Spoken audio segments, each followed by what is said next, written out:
ఒక దేశం నుంచి మరొక దేశం అంటే మంచి మాటలు వినటానికి దేశాలు ఖండాంతరాలు దాటి వచ్చిన వారిని మనం బైబిల్‌లో చూడగలమండి. అప్పుడు జ్ఞానం కోసం అలా ఆలోచించేవారండి. ఏంటి ఎంత డబ్బున్నా జ్ఞానం లేకపోతే అతను పిచ్చివాళ్ళ తిరుగుతాడండి. ఎంత ఆస్తులున్నా సమాజంలో 10 మందికి అటువంటి వాడిగా లేకపోతే అతనికున్న డబ్బు, ధనం ఎందుకు పనిచేయదు. ఇక్కడ షేబా దేశపు రాణి సొలొమోను గారి దగ్గర జ్ఞానం నేర్చుకోవడానికి దక్షిణపు దేశపు నుంచి అంటే ఆమెకి ఏం పని? ఆమెకి రావడానికి ఏం పని? ఆమె రాణి.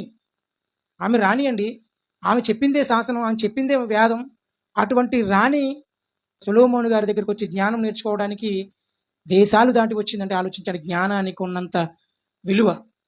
జ్ఞానాన్ని మనం తీసేయకూడదండి. డబ్బుతో ఏదైనా కొనొచ్చేమో కానీ డబ్బుతో దొరికేది జ్ఞానం మాత్రం కాదు. జ్ఞానం మాత్రం కాదండి. నీ కుటుంబాన్ని జ్ఞానం చొప్పున కట్టుకోమని ఉంటుందండి. అంటే జ్ఞానం అంత విలువైంది. సరే, ఎందుకంటే మనకి అవకాశాలు ఉండి సువార్తకి వెళ్ళలేమండి. అవకాశాలు ఉండి ఎదుటి వారికి వాక్యం చెప్పలేము. అవకాశాలు ఉండి బైబిల్ తీసి వాక్యం చదవలేము.